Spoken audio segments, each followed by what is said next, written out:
Hello. Assalamu alaikum. Hello, everyone. Good evening. Thank you very much for joining today for the Hustings event for Harrow for the elections that are happening next week on 7th of May. We're very fortunate to have a range of different candidates who will be speaking today and sharing their opinion on the issues that matter to you. Just to start, obviously the purpose of Hustings is to hold our candidates to account. Not all of the candidates are here. We have invited everybody. We invited them at the same time. We gave them the same information. But the Conservative Party and Reform chose not to attend.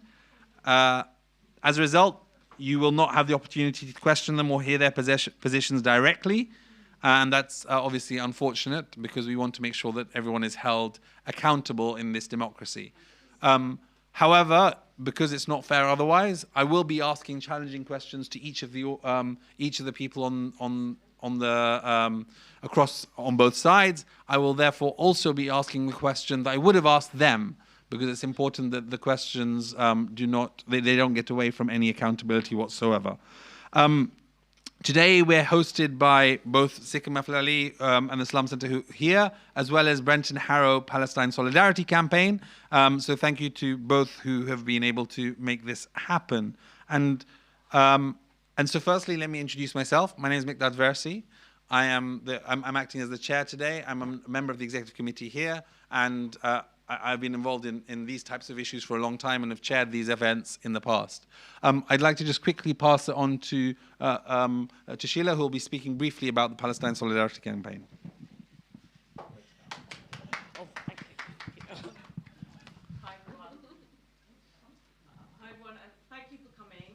First of all, thank you to the Slum Centre for hosting this today. So, yes, I'm chair of Brent and Harrow Palestine Solidarity Campaign. We are one of around 100 branches of the National Palestine Solidarity Campaign, and we are a big and we are a very active branch here campaigning on Palestine for many years. And we work with all political parties, so that's an important thing to say. Just for transparency, I'll also say that I am a candidate with the Arise Party, but that is not the hat that I'm wearing today, so I'm just here with Brent and Harrow Palestine Solidarity Campaign. So the movement here has really grown over, especially like the last couple of years or so, and this is obviously the anti-apartheid and anti-genocide movement of our time. We know that a majority of people, of voters, stand with Palestine, and it's important to say, like we see, especially like if you look at media like Harrow Online, that there is a lack of understanding of why this affects us here in Harrow. This is very much a local government issue. So for one example is that councils invest more than, across the country, more than £12.2 billion in pensions money, in companies that are linked to the genocide and apartheid occupation, just human rights violations against Palestinians. The other thing I wanted to say is that some of you may have seen that there is a Vote Palestine 2026 campaign, and Palestine Solidarity Campaign is part of that, alongside their partners, the Palestinian Youth Movement Britain, the Muslim Vote, the British Palestinian Committee, and the Palestinian Forum of Britain. And as part of this, Palestine Solidarity Campaign launched the Pledge for Palestine, which hopefully all of our candidates are aware of. And so far, that pledge has been signed by more than 2,000 candidates standing in council elections across the country, and that number seems to be going up every time I look at it. And the three things that it asks, that pledge, is number one, uphold the inalienable rights of the Palestinian people, challenge Israel on its genocide and apartheid, and end complicity in Israel's crimes. So what we are obviously asking people is to think about where your candidates stand on Palestine and on a range of other ethical issues when you go to vote on the 7th of May. So thank you everyone for coming, and I'll hand back to me. Thank Thank you very much. And just before I go to Kumail, who'll be speaking to you a bit about the centre here, just a couple of logistics points. There are toilets on the back, on the back there. There's food at the back. There's fire exits on both sides. This is all being live streamed on the Sikkim TV YouTube channel. So please, for those joining, welcome as well. If you do have a question, please do just pop up your hand, and I'll try and get to you. I want to say that I won't probably be able to get to everyone for every single topic that we're going to cover. I will try my best. Please do forgive me if I'm not able to come to you throughout. Please do also, on both sides, respect one another. Please allow the candidates to speak, to have their voice heard. And obviously, feel free to challenge them, but please do allow them to speak. And similarly, we'll ask the candidates here to please stick to the time that I give you. And if you don't, I will try and my best to interrupt you, and apologies for doing so in advance. In general, sorry, one other thing is there is prayer time, which will be at around 8:30, so please do go and pray. We have the prayer facilities obviously next door, and please keep your phones on silent to avoid disrupting the discussion. The final thing I'd say before handing over to Kumail is we're going to be covering a series of different topics. We'll start by giving each of the candidates some time to introduce themselves and say their top 5 priorities for Harrow. We'll then go to issues including faith, identity, hate crime to start with, followed by questions on housing, followed by questions on a range of different other topics which we'll come to throughout, and we'll end at the very end with the opportunity for everyone to say why they should vote for these individual candidates. So everything will be covered. Everyone will get a chance to talk, but but we won't be able to cover everything. So apologies in advance. So without further ado, let me just introduce Kumail, who will be speaking briefly about the Slum Centre.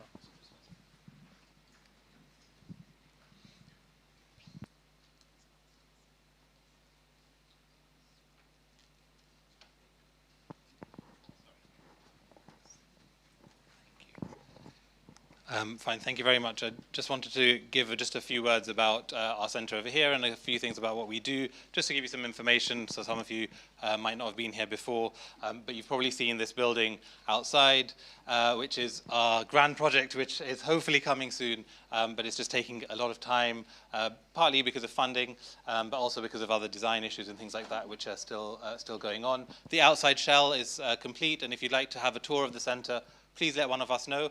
We'll be able to put you into one of the tours, which happen every now and again as well. So just let us know, and we can facilitate that. We have lots of activities happening regularly through the week and every day, pretty much over here anyway. And they run in this porter cabin and in the building next door. Everything from things like ladies' exercise classes on Mondays and Tuesdays to children's classes on Thursdays to regular programs which we have every Thursday and Friday as well, and then we have some extra talks and things like that on Saturdays and Sundays, tuition classes and things like that. Again, these are generally open to everyone. For the ladies' classes, obviously for the ladies, but for the rest of the classes, the rest of the programs, a lot of them are for everyone. So if you'd like to sign up, just again, you can let one of us know. You can use the QR code over there to join our regular mailing list and things like that, and WhatsApp groups to get some more information about them.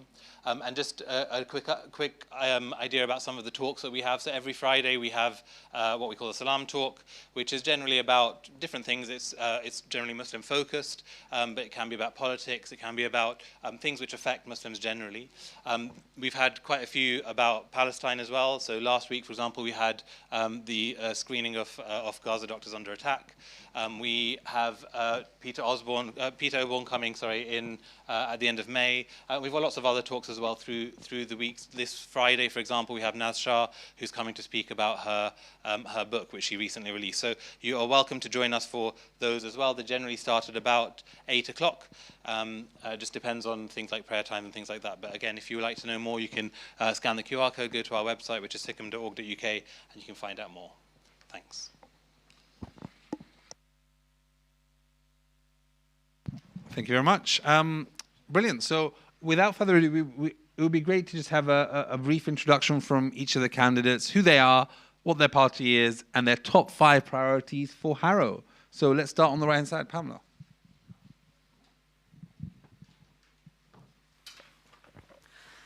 Hello, my name is Pamela Fitzpatrick from the Arise Party, and thank you for inviting me here today. It's great to be back, and good to see so many people have turned out to hear from your candidates. The Arise Party, what is it if you haven't heard about it? The Arise Party is a new party, and it was formed by local people who are activists, who've been active in the community for many years. And they're people who saw that people were completely disillusioned with mainstream parties, mainstream politicians, and wanted something different. They wanted people who were committed to making things better in the borough, not just having the title of being a councillor or an MP. And I think nothing exposed that more than what happened over the last few years in relation to Gaza. Anyway, we'll talk more about specific things later on as the evening goes on. The main sort of issues that we think are important are things we know about because we're rooted in the community, working in charities, been involved in campaigns. So one of the biggest issues is housing, of course, and housing impacts on all of us. And both Labour and Conservative governments and councils have continued to force housing on us that is making the housing crisis worse. They insist on building these tower blocks that are too expensive for anybody to live in. They insist on pretending that it's affordable when it absolutely is not. So what we see is whilst these tower blocks remain largely empty, families are now having to live in one room in HMOs in Harrow. It's really shocking. So we'll come back to housing later. The other issue is education. Harrow has, a reputation for being really good in terms of education. If you look at the results, you'll hit really high results. But what it doesn't tell you is the high number of children with special education needs who were permanently excluded from school, who are left without an education for months on end. So that's something that is a key priority for us. The other issue is social care. A lot of the money that councils spend go on social care, but actually it's failing. It's really failing our residents. Poverty, such a big issue. Everybody thinks Harrow's a wealthy borough. Honestly, if you went round and really looked at how people are living, you would see that people are living in absolute poverty, going without food. Oh, sorry. Okay. And an ethical, responsible council was the final one. Get that. Thank you very much. We're going to keep everything to 2 minutes, please. Please go ahead. 2 minutes, okay. I'll be very quickly. First of all, I'd like to express my thanks for being here as well. For those of you that know North Harrow, I used to live on Southfield Park, so I've actually seen this building being developed over the course of the years, so it's really nice to see it flourish in the way that it is, and I can't wait for it to be done. My name's Joseph Gaunt. I'm chair of the Harrow Liberal Democrats, and I'm also a candidate in Pinner. Now, some of you will know the Liberal Democrats, some of you won't. For those that don't, or for those that might want a quick refresher, the Lib Dems, we exist to safeguard a free and fair and open society, one where fundamental values of liberty, equality, community are upheld, and where no one should be enslaved by poverty, ignorance, or conformity. And so those values, liberty, equality, democracy, community, human rights, internationalism, and environmentalism are our core values as a party. And if they're your core values, well, then you might be a Liberal too. But as it relates to Harrow and what we want to do in Harrow, I set out in our manifesto what we should be doing. And forgive me, Chair, we've actually got 6 things that we want to fix within Harrow, and I'll go through them really quickly. Firstly, we want clean and safe streets. That means less fly tipping, less litter, and more police on the streets. We want to improve ways that we can contact the council and residents get resolutions to their issues. We want to see improved children's services, where we're going from inadequate to outstanding. We want to see better housing as well, more affordable and genuinely affordable housing. We want to see opportunities for our residents, and that's attracting businesses and employment opportunities to Harrow. And finally, fixing our roads and highways as well. So I look forward to talking to you more about the stuff that we're going to do in Harrow. I think I'm just about on time, so I'll hand back over to our chair. Thank you. Thank you. Thank you very much. Yusuf. 2 minutes as well. Thank you. Okay. Hi, good evening all. My name is Yusuf, and I'm actually standing as a Labour candidate in the ward of Woolston South. For the past 16 years, I've managed a local charity, working directly with families, young people, older residents, and some of the most vulnerable in our community. I also stood as a Labour candidate in 2022 because I could see firsthand the damage that years of austerities were having on local families. I was also deeply concerned by the way local policies were being used at the time to divide communities rather than bring them together. I was not successful in 2022, and Labour lost control of Harrow Council. 4 years later, residents have seen the consequences. The Conservative administrations broke its promises on council tax and has raised it years after year. With bills increasing by almost 20% since 2022, fly tipping has risen by around 30%, children's services have been downgraded to inadequate by an Ofsted, adult social care is rated as require improvements, and too many vulnerable families are struggling to get the housing support and basic services they need. Instead of focusing on residents' priorities, we've had 4 years of wasteful spending, vanity projects, and declining frontline services. Labour is offering, and I'm coming back to the 5 points, a clear plan to run this around freezing council tax in 2027, doubling residential street cleaning, tackling fly tipping, creating our first anti-social behavior squad, cracking down on rogue landlords and illegal HMOs, and rebuilding the services that family relies on. And those are my priorities as well. Thank you. Hi, so my name is Margaret Murtagh. I'm going to try not to use the phrase cracking down. I'm very, very teetering on the edge there. But I am a candidate in Stanmore for the Green Party, and I am really, really honoured to actually be invited here today. I am a Labour Party refugee, unfortunately, from the Corbyn era, but we are delighted in the Harrow Green Party that we have had a 5-fold increase in our membership in the Green Party, probably because of the Zach Polanski effect. So I am so delighted to talk here this evening and talk to you all about our priorities. One of the things that we've done a lot of thinking about in the Harrow Green Party is about when we talk about priorities, what's the why? Why do we have key priorities? Because I can list you all the things that we've got. We've got commitment to fly tipping and the P word, potholes. It's everyone's obsession. But why? Because actually our environment is really important to our well-being. So actually if our environment and our community looks rubbish, we feel rubbish. So that's why that's one of our key priorities. It's about our why, and it's rooted in the Green Party's ethics around environment and protecting that. The second one is about our green belt space and making sure that there are very, very strict restrictions on what can be built on green belt land. We know that a lot of the restrictions have been loosened recently, so we want to be really clear about that. We want to protect our amazing parks in Harrow. I mean, we have some amazing parks. We want to protect the green flag status. I've got eyes on me. I feel like I'm at the BAFTAs. Poor housing. There haven't been any social housing built since 2017. And I know that because I live next to it and I saw it being built. We want to make sure that affordable housing is affordable, and we're not just making sure that we're just, playing lip service to the developers. And we want there to be a commitment to social housing. I am a social housing tenant myself. So I do a lot of work with other residents and my neighbours. So it's a real key priority, and there I have gone. Thank you very much.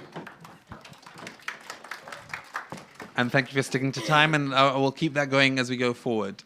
The first area I wanted to get your views on, and the way we're going to do this is I'm going to ask initial questions, and then we're going to get the audience involved in each topic that we cover. So the first topic we want to cover is faith, community, and our local identity here. We had riots in the summer where there was a fear that there was going to be far-right individuals coming to this local mosque, and that centers of worship would be targeted by the far-right. Just today, two Jews have been stabbed in Golders Green. There are people who are being attacked for their faith, for their identity, and for who they are. This is a problem that we're seeing as areas and issues of the far right increase. what I'd like to know is, as local politicians who are supporting local communities, what would you do to help support local communities in this time of need? Let's start with Pamela. 1 minute each, please. So I have a track record of doing that and responding to it because I work in a legal advice centre giving advice to asylum seekers. So we're under attack as well from the same far right. Last year, 2024, I think we organised alongside PSE a counter-protest to the far right.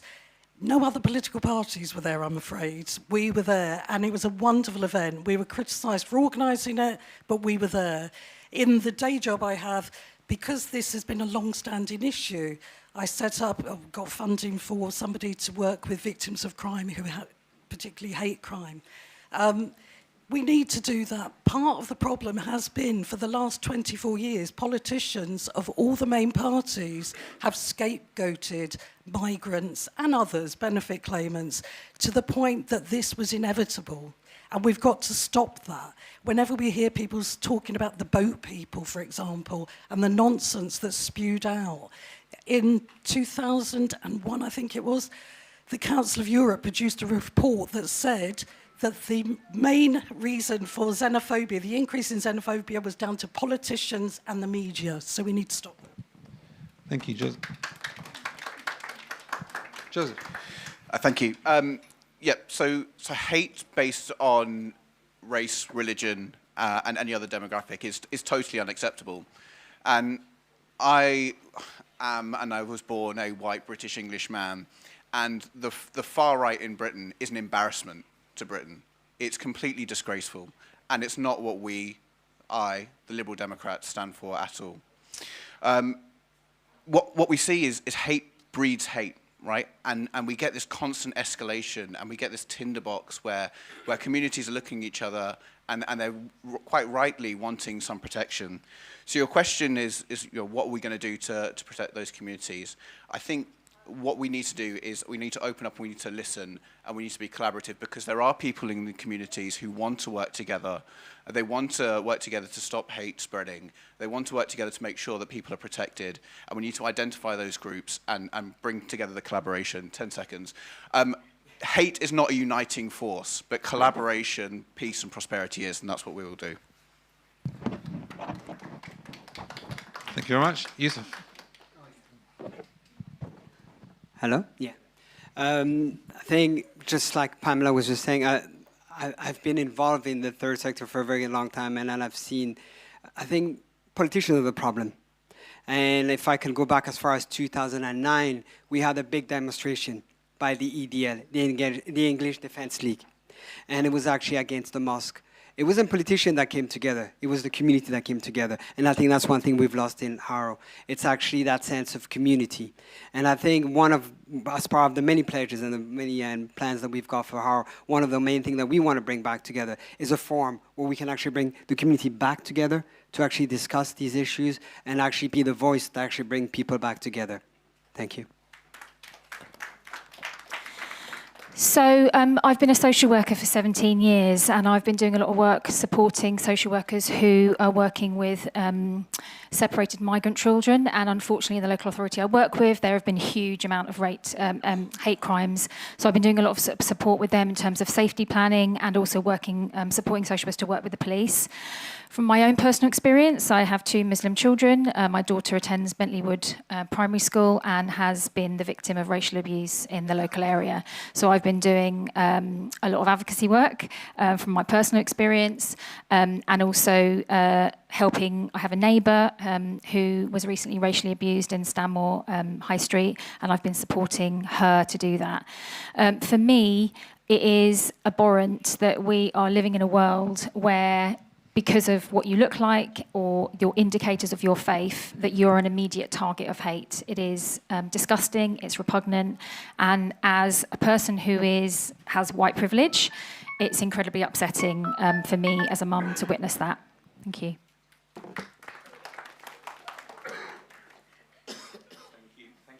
Thank you all very much. I would have asked the Conservative Party to comment on the fact that the Conservative Party candidate for North Harrow was suspended by the Conservative Party because of comments that he had made. He had talked about the Adnan Hussain, the independent MP, that he should go back to Pakistan, and another post reportedly suggested people should be deported and referred to them as Islamist scum.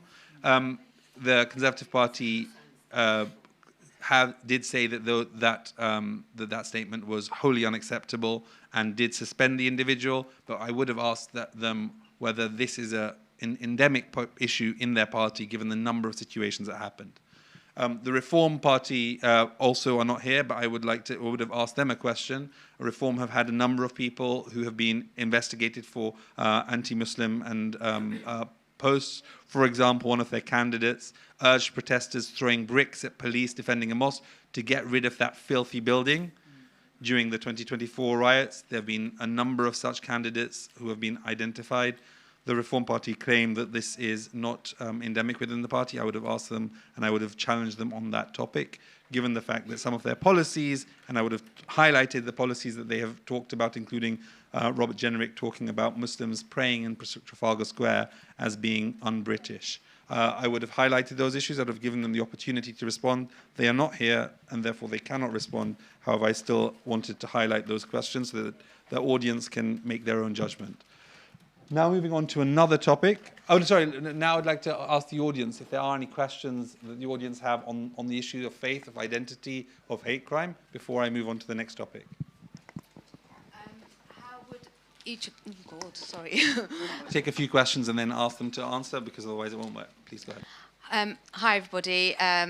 Amazing answers, by the way. I'm a retired detective from the Metropolitan Police, and I would like to know what you would do as a strategic partner working with the police in order to reduce hate crime, because without working with the police, it's impossible. Perfect. Any other questions on this topic before I move on? One on the back.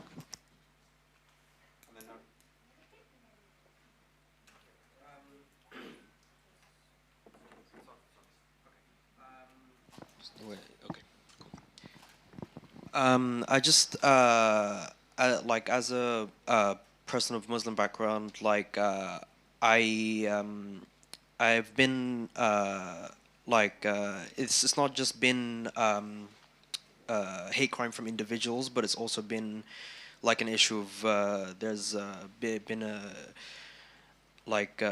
sort of like an environment of fear created by the Prevent program, and I was just wondering how the candidates would help to ensure that people get the education that they need and deserve without the fear of pre-crime programs such as Prevent that are known to target Muslim youth. One in the back, I guess. Hi, so I just wanted to ask a question because I was a youth worker for 3 years. It wasn't here, it was in Three Rivers, which is, again, it used to be at least, a very, British white area. And for me, mentioning the same thing with the police, working with the police in terms of hate crime, but also youth work and also schools. I mean, they mentioned Prevent. What would you guys do to help? There was a huge budget cut when I was working as a youth worker, and it had massive effects. And these same young people were the people who joined. Like we knew young people who had joined far-right British groups, or chanting their stuff at least. And it's from these kind of families that you would get this type of extremity. So I'm just wondering, what support would you have for these young people? Hello. Yes, I'd just like to ask, you're saying about the hate crimes of Muslims and what happened in Golders Green, very bad, to kill someone of a different faith. Now, no one has mentioned, my neighbours are all Hindus. What about Hindu hate crimes? Because my neighbours are there and they say, well, nobody discusses us. Leicester incident, Peterborough incidents. There is hate crime of Hinduism, and they're blaming the Muslim people and many outside people. No one talks about that. And I was just wondering, how should I address this to my friends, neighbours? Thank you. Okay, I think there have been a number of different topics. Should we start from the left this time, Margaret? Go. Yeah, I don't know if I'm going to get through all the questions, but I do want to talk about Prevent. As a social worker, obviously we have mandatory training about Prevent, and I am always the one in training courses shouting the loudest about how they unfairly discriminate against brown-skinned people with foreign, inverted commas, foreign names. In my opinion, it requires more training. So, sorry, for anyone that doesn't know about Prevent, it's about identifying essentially extremism, be that far-right extremism or misogyny, manosphere, and also kind of international terrorism, inverted commas. So I think it needs overhaul. I know personally with my work that there are far too many children that have been referred to Prevent for expressing solidarity with Palestine. And this is unacceptable. We have teachers who are not trained and are misidentifying children as terrorists for actually being aligned with human rights. And so what we need is an overhaul of the Prevent system. Question on that. Yes. When you've got the fact that Prevent is a national program, Yeah. it's done by the central government. Yeah. What can you do in a local situation to deal with that? I think we need more, when we are receiving referrals from schools into Prevent, we need much better training for teachers to basically say, okay, so actually this child has done a picture of the Palestine flag. We need people to be having conversations either through a consultative way, either a conversation, or we need to have designated safeguarding leads who are actually having conversations with teachers. We just need much more robust triage system where once your name goes into that system, it's in a system. Even if, I know that police officers have called up families and have said, look, this is probably not a referral that needed to have been done, but we've got to do that. That family's name is in the system now. It's not acceptable. So I'm not a fan. Thank you very much. Yusuf? Thank you. Thank you for the question. Because I think Harrow wouldn't be what it is if we didn't have the officers that we've got. I remember previous bar commander Dal Babu, and I think he's made a really big contribution in preventing a lot of the issues. Our current superintendent and Zubin, thank you very much, has actually did contribute during that event that Pamela was actually mentioning. Had he not been as proactive as he was on the day, things could have actually gone a lot more worse. So, and I think we need to recognize the work that some of our bar commanders have actually done over the years. In terms of my personal engagement and involvement over the years, I think engaging is important. I was on the police advisory group, and it actually requires you to actually go get involved, raise those concerns, have those conversations about stop and search, where things are going wrong, where things could be going better. And going back to my time working with Dal Babu, a previous bar commander, there was an initiative that he did champion as well, where we actually set up a group called Mothers Against Gang, which was actually supporting mothers whose young people were involved with gang groups. But they were falling victim because I think they were having their door smashed in the morning, even though the son had moved on 5 years ago. That was still happening because that was the last known address. So I think as long as we are working together, we can solve a lot of these issues. Can I just ask a question on Prevent, given that's the question that's been asked? The Labour Party. One of the questions. Sorry? One of the questions. One of the questions that was asked, yes. But not one that you've talked about so far. Yeah. The Labour Party have been quite strong on Prevent. They have continued with the Prevent program in government. Are you a supporter? Would you do anything different locally if you were elected as a councillor? Okay. I think I've seen Prevent from when it started, and I think I'm just going to agree with a lot of what you've said. Training is important. Awareness of it is important.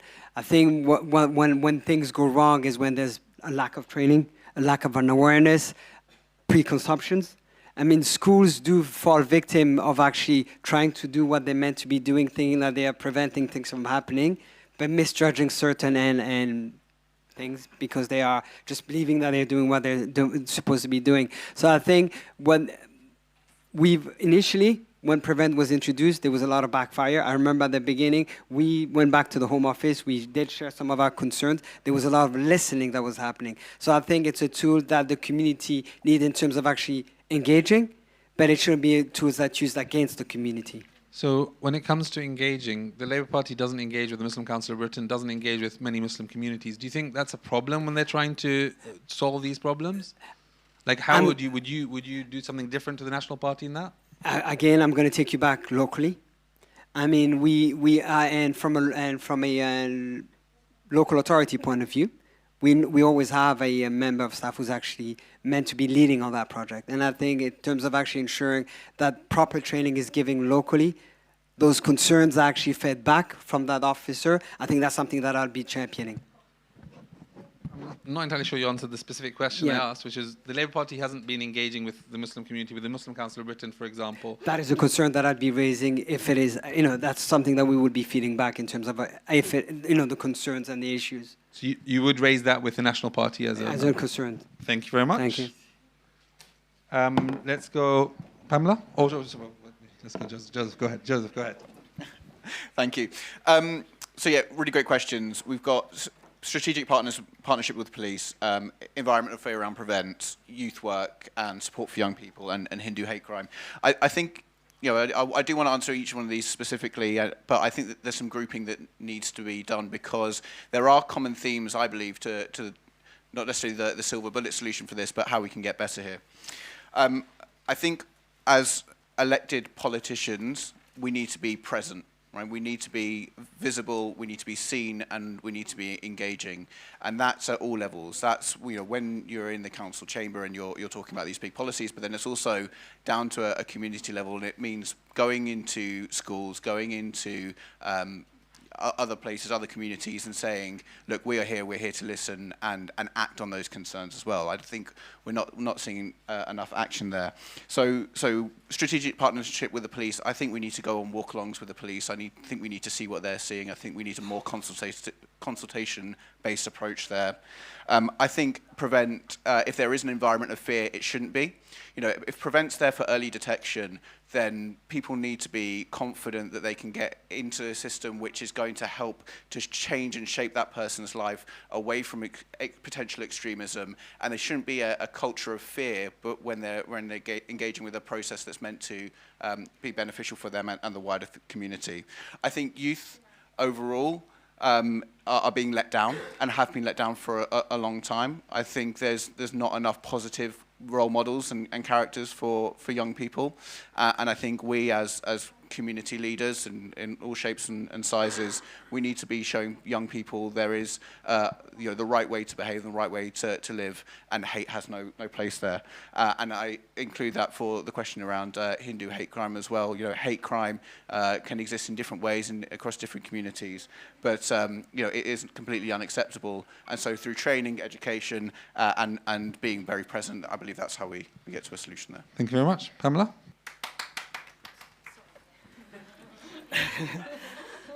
Okay, I said I worked with victims of hate crime, and 2 years ago, because of the way that these people were being treated by the police, sorry, police officer.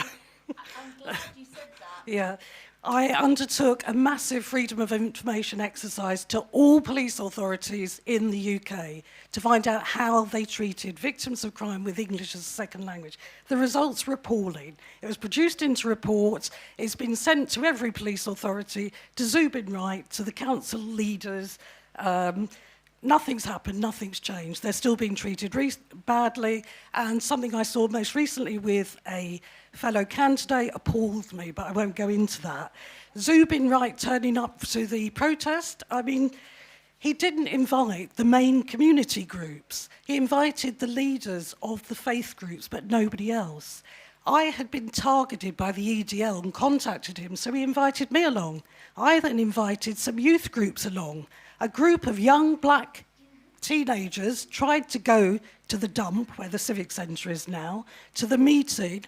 They were virtually tackled to the ground by the police because they assumed that they were coming to cause trouble. That's the police for you. Sorry, I have family in the police, so yeah. So it's not an attack on the police, it's the experience that people are having. If they report a crime, more often than not, they're asked for their immigration status, or they're told it's gang-related. I'm sorry. Prevent, I would abolish if I could, because it is anti-Muslim. It does no good.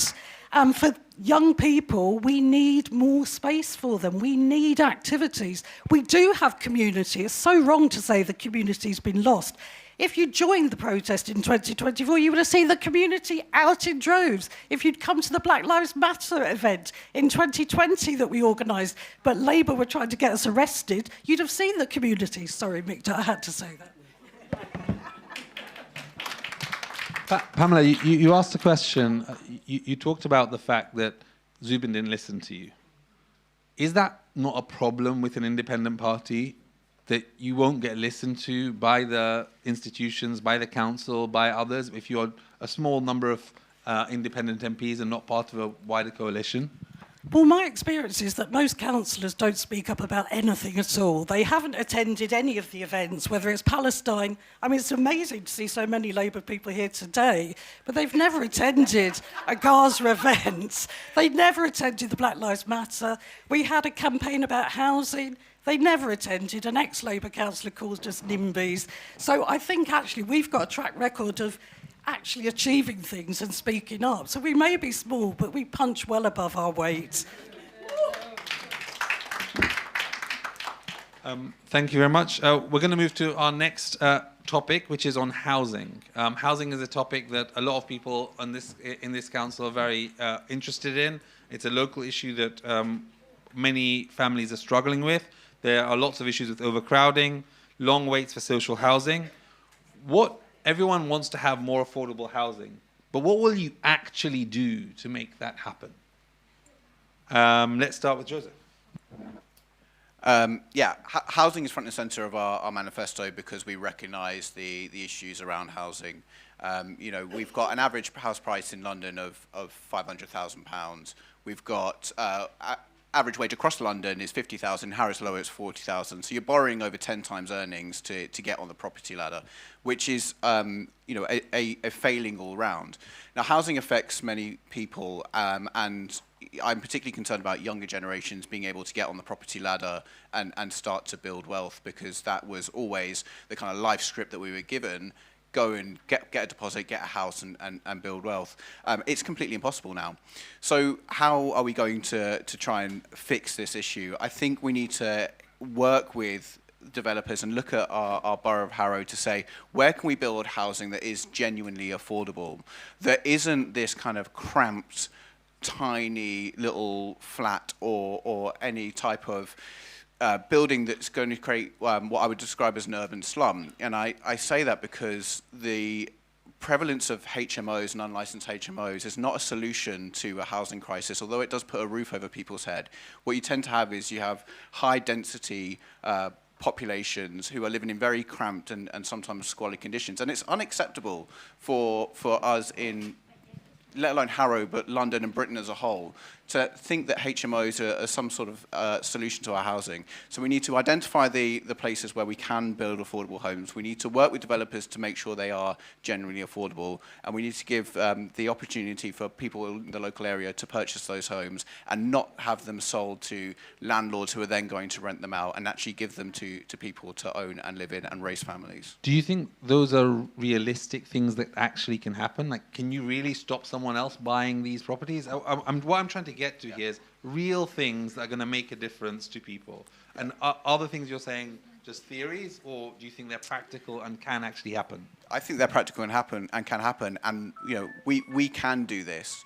It's really easy, I think, for politicians to think about all the ways they can't do this. Why can't we, stop people from purchasing houses that they're then going to let out? We just need the right policies in place. We need politicians who are brave enough to stand up to developers and brave enough to stand up to big housing companies to say, no, this is not acceptable. It's not acceptable for this generation or future generations as well. And is this policy in line with the national Liberal Democrat policy? I believe so, yeah. Okay, great. Pamela. practical things you can do now is to actually tackle rogue landlords. Both Labour and Conservatives say they're going to do it. Why haven't they done it when they were in power? The organisation I work for had to start a judicial review to force the council to prosecute rogue landlords. They're obsessed with finding people who drop a cigarette butt or a piece of litter or don't have enough dog poo bags, but they don't prosecute rogue landlords, and we're becoming the slum of London. If you go around and see the way that people are living with toxic mould and damp, living because the size criteria that the council actually changed so that you've got families of 6 living in one room. So those are the practical things you can do. You can actually use your powers, considerable powers, to prosecute rogue landlords. They would soon pull their socks up, but it would also make money for the council, but they don't do it. Tackling the overall problem is difficult because it is central government. Both Labour and Conservative and Lib Dems, I'm afraid, when you're in coalition, have this policy of putting it in the hands of developers. Now, you can decide to use your considerable borrowing power to buy some of those blocks and turn them into council properties. We don't need to build anymore. We could stop building. There are enough properties in Harrow to house everybody that needs it. The problem is the council is spending a fortune putting homeless families into a hotel and moving them on a weekly basis whilst investors buy up those tower blocks and make money, as with HMOs. It's ridiculous. We've got to stop it. And those are practical things you can do.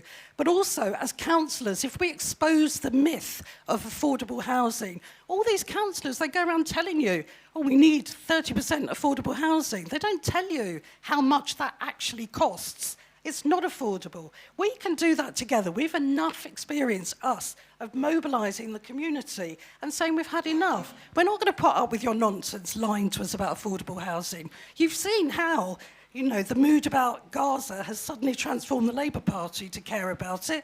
If we do the same with housing, they will change their policies. It just needs us to do it, and we will. And how would you engage with local government, with London, the LGA, and national government? You said the biggest issues are because central government aren't very good, or also probably London is not doing what it should do. How would you make that the big impact that you think you need to make? The only way you can do it is by votes, by people saying we're not going to vote for you anymore because you're just doing the same things. They're moving their position on Palestine because they're losing votes amongst the Muslim community. It's the only reason you've got Labour people here tonight. At the last general election in the Hustings, Gareth Thomas wouldn't even come to these Hustings. He was online. So you do the same with housing. The other option, of course, is to get rid of those politicians because they're all the same. Get people who actually care and are going to do something, not just want to trot out the same line. And we've seen it for too long. We can do it. And that's the only way we will do it.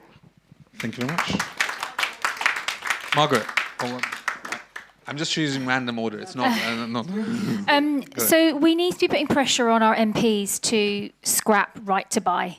It is absolutely unacceptable that we have more than enough social housing stock, but it is being bought up by people who are being coerced out of their flats and their houses. And vulnerable people are losing their homes, and they are being bought up by unscrupulous people. It is unacceptable that we are on 2026. The whole point of Right to Buy, when it came in the Thatcher era, was actually to make sure that housing stock, a surplus housing stock up north, was not that flats and houses weren't actually lying, empty. It should never have been brought in London. It is unacceptable that up until very recently there was up to a 75%, 75 grand discount for people. Social housing should be for people who need it. Not if you can afford to buy somewhere, then it's not for you. And we are losing so many homes because of Right to Buy. Now, I've seen yesterday that they are now making even more restrictions in terms of discount, that you have to be a tenant for, I think, longer than whatever it was. But it is still unacceptable. It needs to be scrapped. I'm not going to pretend I'm a housing expert and say, oh, this is what I would do and this is what I would do. But my first priority would be asking the questions, why are we not putting pressure on MPs to scrap Right to Buy? No. That was the microphone, wasn't it? So you say that you want to scrap right to buy. That is a central government initiative rather than a local government initiative. As the Green Party, do you think you'll be able to bear any pressure on central government on these types of issues? How would you make that happen? Stern emails and letters, using very forceful language. Look, I mean, I'm not going to tell you that we're going to start like stalking people outside their home and say, with placards saying "Stop right to buy," but we need to use our voice, and that's why for the Green Party we need a green voice in council cabinet meetings, and you know that's what is needed. It is nonsensical to me that we have people on a social housing waiting list, and yet we have people who can afford to buy up their council property.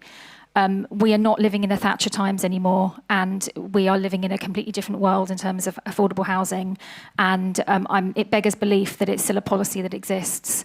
So the main strategy would be lots of influence through emails.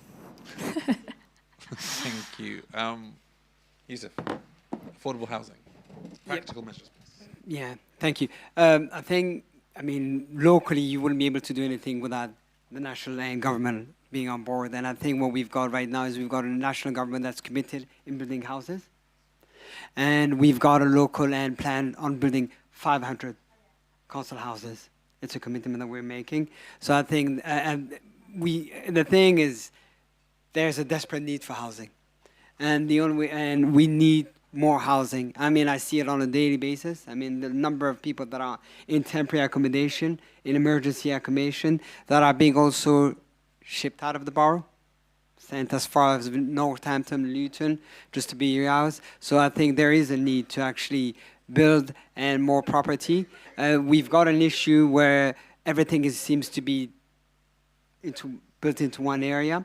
I think we need to actually have a stronger conversation with other councillors who are maybe not too keen on having houses built in certain other areas of the boroughs. And I think that we need to have that conversation. But building is what we need, and we need more houses. Thank you for that. And can I just ask, obviously we have a Labour Party government right now. It also promised to build a significant number of housing, but that hasn't really happened on the national scale. So do you think that why do you think there's a difference between the national scale and what you're going to do locally? The thing is, there are challenges. Because the thing is, the government can actually seek for houses to be built, but if the planning are denied or refused or delayed, it's going to have an impact on the delivery plan. So right now, I mean, we are committing, and if we're in power, in building 500 homes. So we are partnering with the national government to actually deliver all that, which would actually make a difference. Let's bring the audience in. If there are any questions on housing. I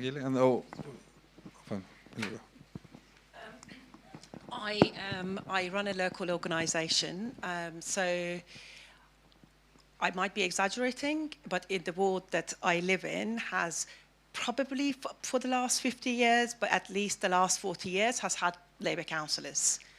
And for a very long time, we had Labour administrations and so on and so forth. I have been running a baby bank since the end of pandemic. We are now serving 120 families a week. There are 4 Labour councillors in the Wilston area. There are I do deliveries. Honestly, the mould I see in the areas that people live in, like I would not have my dog live in those places, let alone babies newly born coming out of hospital. And we know there's evidence that mold can kill children. Those 4 councillors, I don't know what they have been doing. They're not never seen. I'm full disclosure, I'm standing in Bilston South, the same area as Yusuf. We have knocked on so many doors. Not a single person has ever said, I have met my councillor, let alone I've had an issue resolved by my councillor. The Labour Party makes a lot of promises, but also Conservatives I want to know what people will actually do in terms of mold. How are they? Are they actually going to keep their parties? Because you're right, Murtagh, small parties have an issue, but big parties also have an issue. There's an edict that comes from the central party, and they can be the best people on the planet, but they're not going to do what is best for those communities. So I want to know how, when people are attached to big parties, are going to do the best for their communities. One question from the back. I think mine specifically for the Labour candidate. I guess, Labour were in power here for a number of years, and now we have the Conservatives leading the council. And you said that there's not much you can do locally to improve housing conditions, but that's not true. We've seen in Tower Hamlets where they've bought back loads of housing, they've built council homes. There's a lot you can do, but Labour and the Conservatives now seem to have made a choice not to do these things, and therefore we have this massive housing issue. So how can you sit here and say there's not much we can do locally when there are examples of councils that have done things locally? We're choosing not to do it. I'm gonna blame the mic. I think the speakers were not working at the back, because I've never actually said that we weren't thinking of not doing anything locally. I think what I was suggesting that one of our commitment is to build 500 more houses. So building new houses does not mean that we're not going to be looking after the stock that we've got currently right now. So that's on that point. To come back, I think, come back to the point that Aguila was making in terms of properties that are not fit for human living. Being in the third sector, leading a charity, I see it on a daily basis.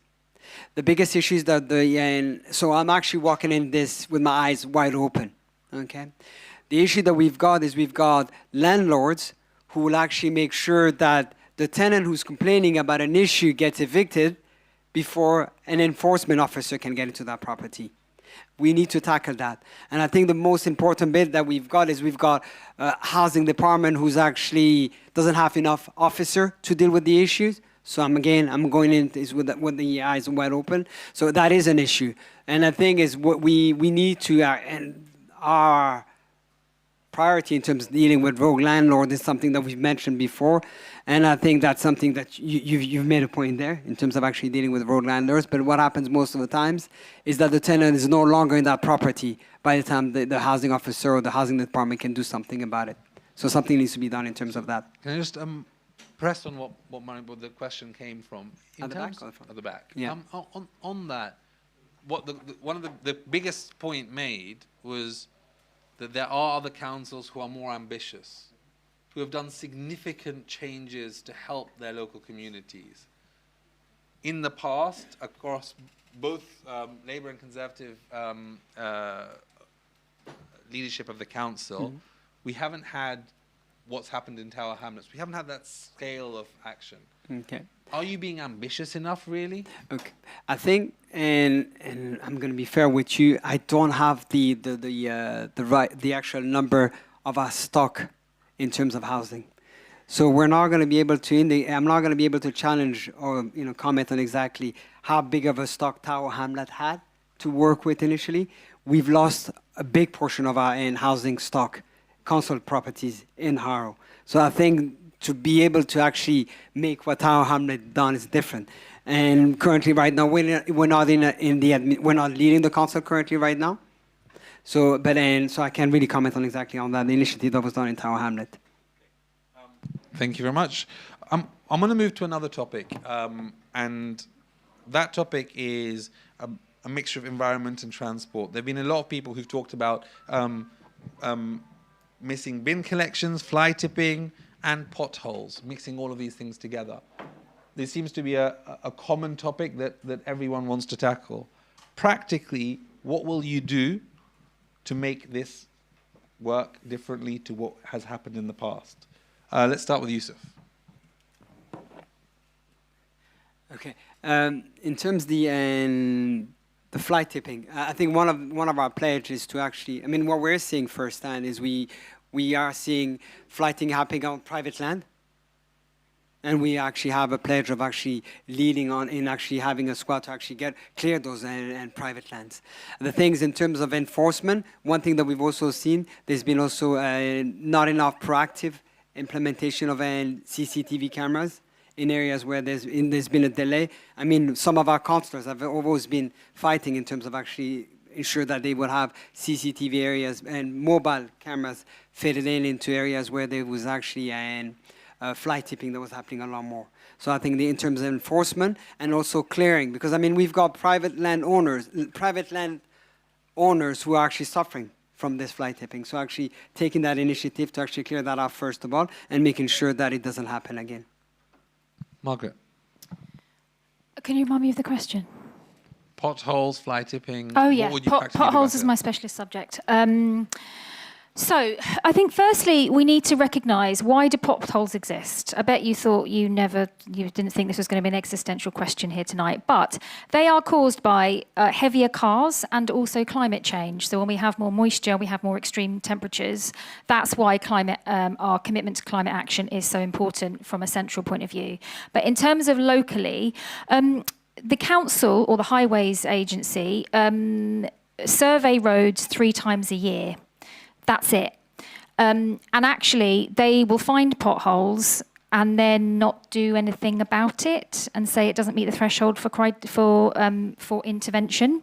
So they won't actually fix all the potholes, even though it's in the middle of the road and there's no way to swerve them. So we need to hold councils to account for the fact that this is quite a ridiculous system that we have. And I've reported about 15 potholes in the last 2 weeks. As I've said, it's my specialist subject now. And most of them haven't been filled or done anything with, even though it's very, very clear. So we need to examine what councils are actually doing. Are they examining it properly? Are they actually doing a proper assessment of how drivers are actually affected by it? And we need to be listening to residents, because it is actually what people are bothered by. Yeah. Thank you. Joseph? Thank you. Did you want to just pick up on some of the other questions as well? Firstly, thank you to the lady who runs the baby bank, and thank you for all the hard work you do in your community. You talked about how can as big parties we be, how do we act locally?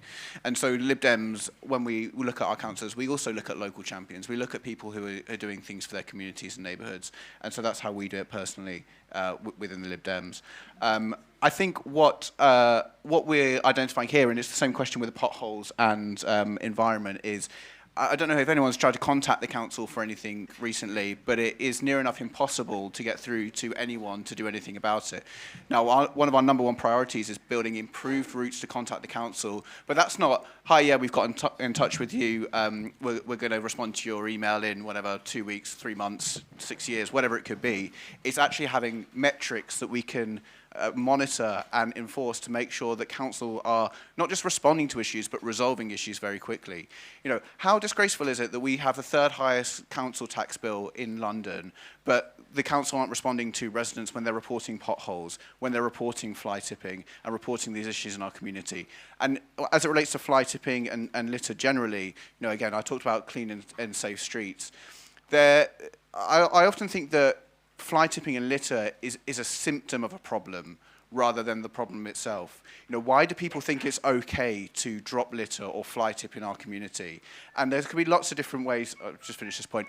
There can be lots of different reasons for that, but you know, what we need to build in Harrow and what we've committed to in our manifesto is building a culture of cleanliness, a culture of pride within Harrow. So we're trying to fix the root cause of why people think it's okay to fly tip and drop litter, rather than just going after the symptomatic problem of there's litter there, there's litter here, let's go pick it up and try and put it in a bin. Thank you. Pamela? Yeah, the obsession with potholes and fly tipping and more bobbies on the beat.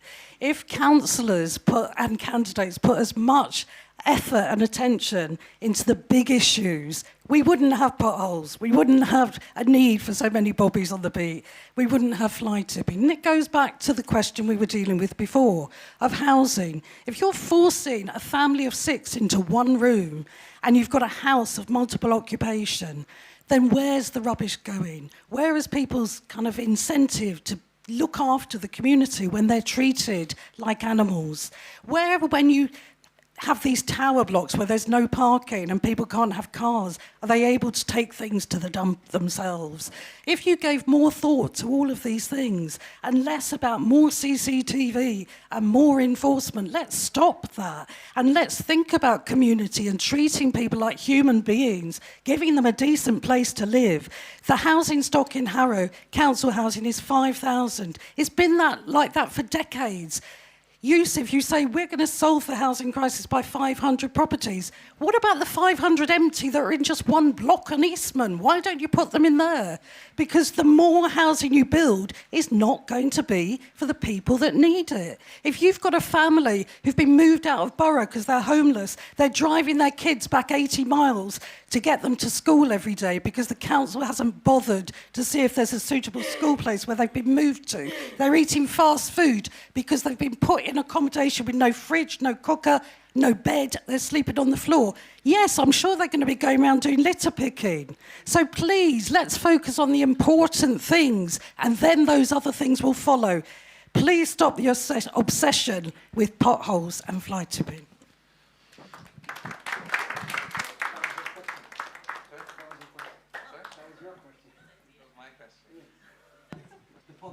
Yeah, I know, it was my question. I agree. Okay. No. Perfect. Can I move on to a question of a lot of the discussion today has been on what the council can do, and it, for example, needs to respond more effectively and quickly. There are questions on how that can be funded and what should happen with council funding. So that's the topic I want to touch on now. Council tax, should that be raised so you can get more funding? So you can be able to respond to these things? When councils have money, what should they be doing when they're investing it? And where should they be investing it? And we'll come to the audience to ask some questions on that later. In particular, there are going to be some residents in Harrow who will be quite appalled by the fact that public money, council budgets, pension funds, procurement contracts, are used in ways that could be linked to companies involved in human rights violations in Gaza, for example. What role do you think local representatives should be doing to tackle these issues? Let's start on the left-hand side with Margaret. Two questions. Yeah. Sorry, can you remind me about the first? Yeah. I mean, look, I'm not able to scrutinise what council tax is going on. I've got no idea why it's as high as it is. I know I'm paying a lot, and a lot of other residents are paying a lot as well. So there needs to be a proper scrutiny about what the council taxes are actually being used for. Are we spending a lot on administrators? Are we wasting a lot of money on contractors that don't fulfil work? We need some proper scrutiny, and that needs to be available to the residents because it's our money. So I can't give a perfect answer to that, I'm afraid. I'm sure if I was in the sort of the upper echelons of power, I would be wanting to ask these questions.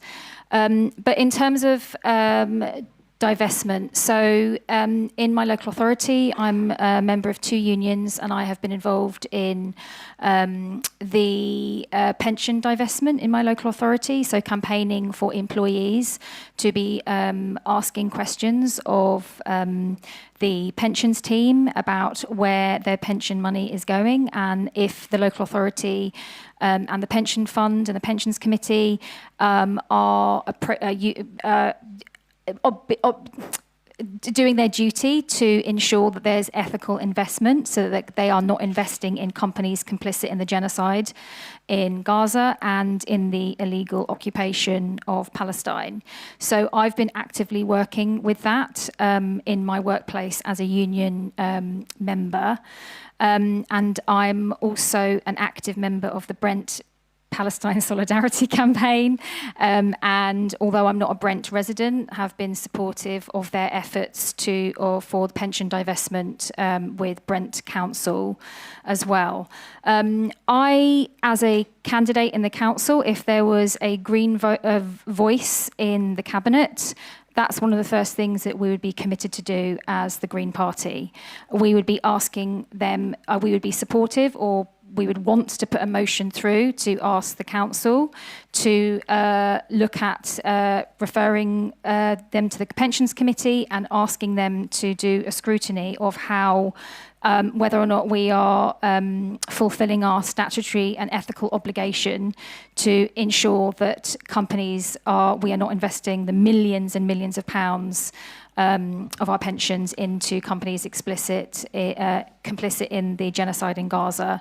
That would be one of our key priorities, and actually one of the things that we can do as residents, or even if you're an employee in Harrow Council, we can be asking these questions.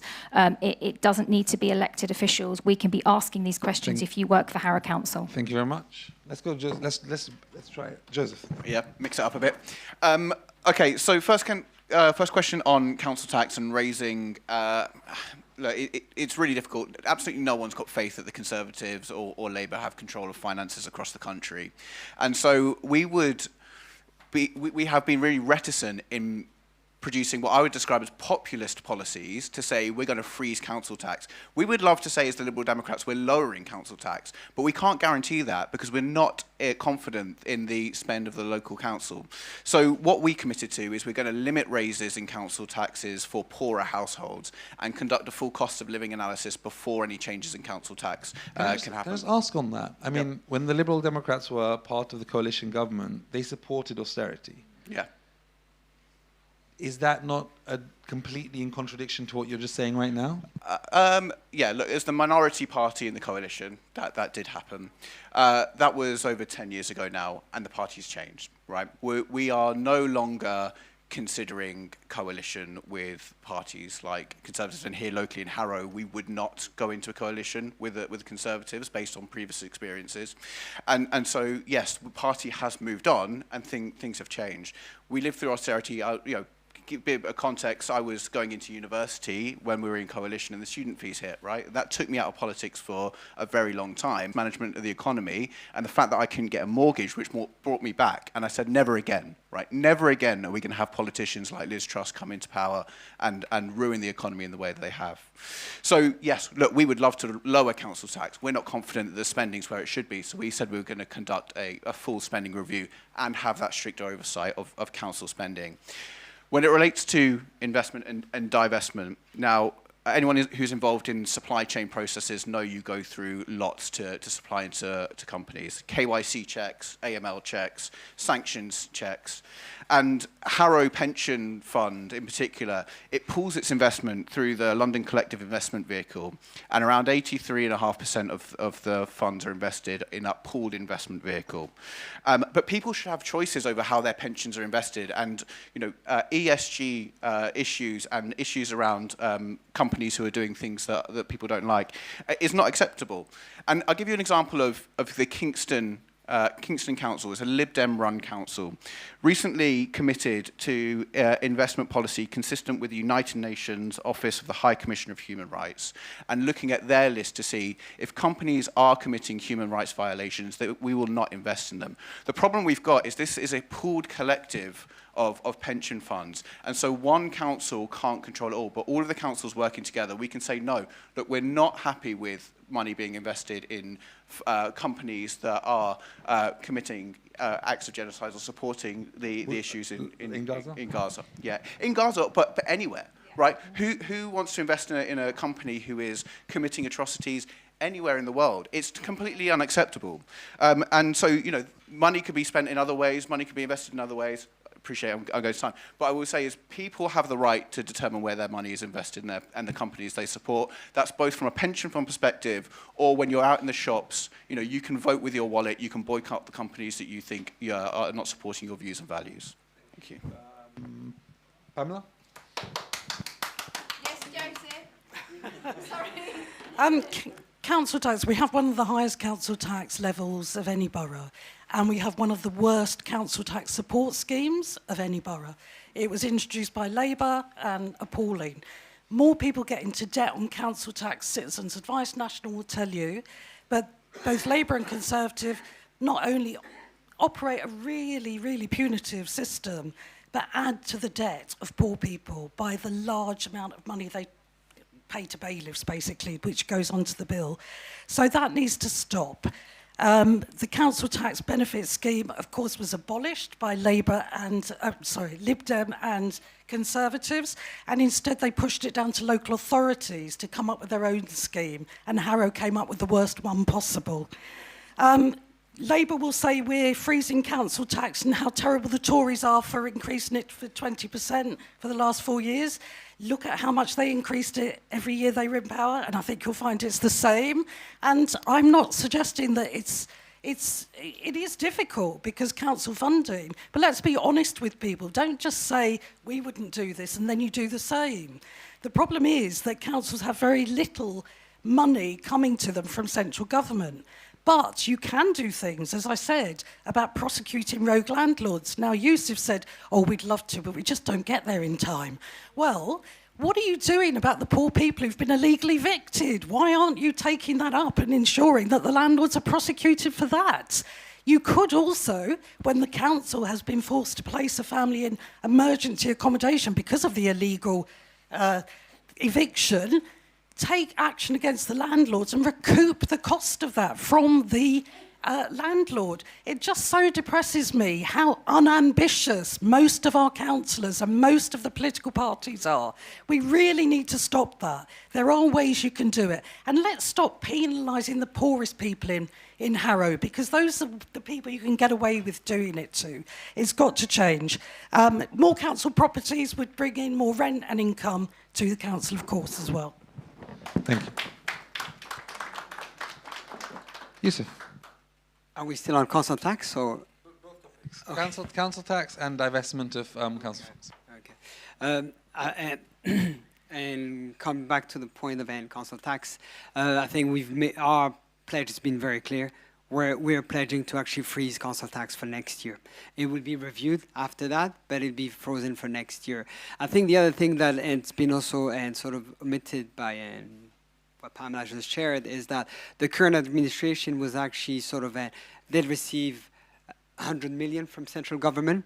We would have been in a worse situation. And they've been raising council tax for the last 4 years on top of that as well. So I think it took a Labour government to actually rescue Harrow. Had the Labour government not been in power, would have been in a worse condition. Now, when it comes down to divestment, I think we before my time and the current Labour group has been very clear on exactly, and I just want to make sure that I read you exactly their statement because it's a statement that they've shared very widely on their position in terms of the divestment. Labour will establish a formal ethical investment strategy for our council, which will include a review of all financial market holdings against Harrow's ethical standards. This will cover human rights criteria, UN Convention compliance, and transparent reporting of the council's investment exposure. Just like it was shared earlier by my colleague, our current pension fund is actually a pool of funding that's brought together by 33 boroughs. One borough cannot dictate exactly where all that pension is going to be going. So I think it needs to be done in a legal way. These pots of funds are also holding investment for pensioners. So that needs to be done also fairly. So I think our current statement has been very clear. It'll be subject to us coming into power, obviously, but it'll be reviewed at that time. Thank you. Yes, I want to get a few questions from the audience. Let's start there and we'll go around, please. So on divestment, What about all the Labour politicians that are taking money from Friends of Israel and having free trips over there? Wouldn't that have to stop first of all? Surely? That's something that could be done today. Let's get a few questions from the audience here. Anyone who hasn't, we're going to ask those who haven't asked first, and then we'll come round, okay? Anyone else who wants to talk about divestment or any other questions related? Yeah. Oh, you've asked a question. We're going to ask those who haven't asked first, and then we'll come back to you. Oh, come. Anyone else? Sorry. No, we'll come back. Yeah, that's just there in the middle. Please go ahead. Oh, yeah. sorry, I was pointing to somebody else. Oh, okay. I think everyone, no one else who hasn't asked a question? Yeah, she's asked one before. Anyone else who hasn't asked one? Other. We can. Now is the time to ask questions, including on Palestine, if you want to. Can we get that one answered first? Yes, yeah, we'll definitely get that answered. I will not. You haven't asked a question specifically, have you? Well, I was just going to say, just in terms of divestment with the London Collective Investment Vehicle, the London Collective Investment Vehicle, so a lot of the boroughs have been talking to the London Collective Investment Vehicles, and they are offering products with 3 tiers of ethical investment options. And so the pensions committees in your councils, as a councillor, if you're on the pensions committee, you will be decision makers in terms of how the pension funds for this borough are invested. So we don't want councillors, I suppose, to fall into the trap of thinking we don't have that power because it has to be a pool thing. You do have that power, so it's really important, and please do use it if elected. So, yeah, just wanted to ask a question. Thank you so much. Zain, I'm one of the trustees here at the Salam Centre. I just wanted to ask, I'm not sure how many rounds are left, I should probably know, but I wanted to ask actually about, you see this wonderful centre we're building for a long time. A lot of the money's come from local families who live around the area, all live in Harrow. Family businesses worked very hard, many of whom immigrants, and giving what they can. We'll be having co-working spaces here, a library for local residents, people to use. So business is very important to us because it's helped us with, get where we are in social mobility. And I'd like to know what you're going to do if you walk around Harrow, the amount of offices that are empty, the amount of shops that are empty. What are you going to do about things like business rates? What are you going to do about encouraging businesses to get people to social housing, all of that is very, very important. But what are you going to do to help with local businesses and help local people start their own businesses like our parents and grandparents did as well? Thank you. I want to make sure we get your question answered. There are quite a few who want to ask questions, so 9 o'clock at the end, so I want to make sure we cover. It's sort of partially council tax sort of goes into other things. Several of you mentioned about more police on the street. As someone who has been assaulted by police officers on multiple occasions over the last several years, I'm massively against more police on the street, especially given that the people who supposedly they're helping generally given the most harm. How much would you focus on, rather than investing things like more money into policing or CCTV cameras, about making sure you're actually spending the money that you have on things like homelessness, on things like making sure there are community spaces available for young people? Particularly, I see the police being called on young black and brown people who are out late at night making a bit of noise, God forbid they have joy, making sure that the money is actually being spent on these things, rather than more police to come out and enforce the law on people who have nowhere else to go, have nowhere else to sleep, have nowhere else to be after certain times of night, and again, have not places to put their rubbish and all of these things. What are your, would you focus on actually putting that money where it should be rather than just punishing people continuously, as has been being done for decades and decades? Perfect. What I'm going to do is I'm going to ask them to answer these questions, or whichever one they're able to. I'll get one more round, and then we'll close off. So we'll get one more round. We'll get one more round after this. Okay. One more round after this. Yusuf, go ahead.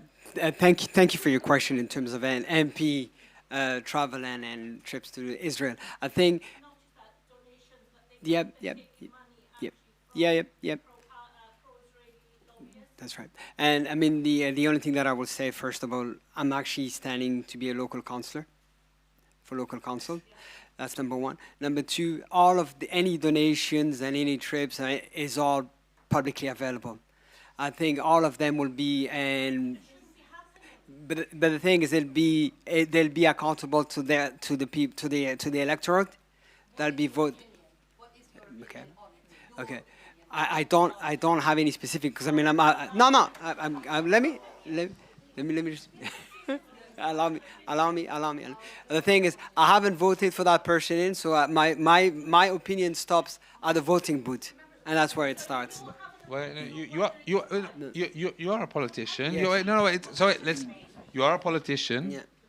You are a representative of the community. You are being voted in. So it's important that people understand where you stand on things. And so what yeah. do you think about people being funded in this way? It's important to understand your view on these things. I'm not. Yeah. Okay. Sorry. Let him answer this question. Let me answer the question. We'll get everyone around. I know. And we're gonna let him speak. Let him speak. Yeah, Come on, please. I think conversation is important, and I think we're not going to stop. I think if I was invited to go on a trip to a country, I think conversation is important, and I think that would and I think I wouldn't say I wouldn't go, but in conversation is important. Dialogue. We should never put a stop to dialogue, and I think that's where I live. Yep, dialogue. No, the thing is, it depends who you're talking to. It depends who you're talking to, but it depends on who you talk. But I think dialogue is always important. Dialogue is always important. Okay. Great.